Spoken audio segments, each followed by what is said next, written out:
നമസ്കാരം. ഈസ്റ്റർ കാലമൊക്കെയാണല്ലോ, വിയർപ്പിന്റെ കാലം.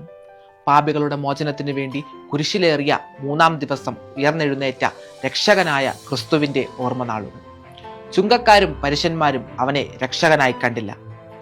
അവനെ പിലാത്തോസിന് മുമ്പിലെത്തിച്ചു. പിലാത്തോസ് അവനിൽ കുറ്റമൊന്നും കണ്ടില്ല. ആ സദസ്സിൽ അവർ നിഗൂഢ ശക്തികൾ മാത്രമേ ഉണ്ടായിരുന്നുള്ളൂ. പിലാത്തോസ് അവരോട് പറഞ്ഞു, ഞാൻ ഇയാളിൽ കുറ്റമൊന്നും കാണുന്നില്ല. ഇയാളെ വെറുതെ വിടണം എന്നാണ് ഞാൻ കരുതുന്നത്.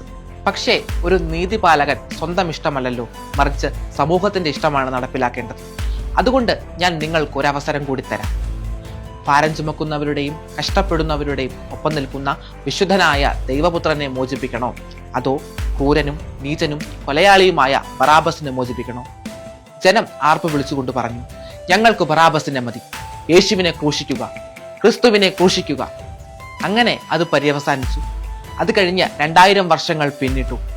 ഇപ്പോൾ കേരളത്തിലും ചില ചുങ്കക്കാരും പരീശന്മാരും ഉണ്ട്.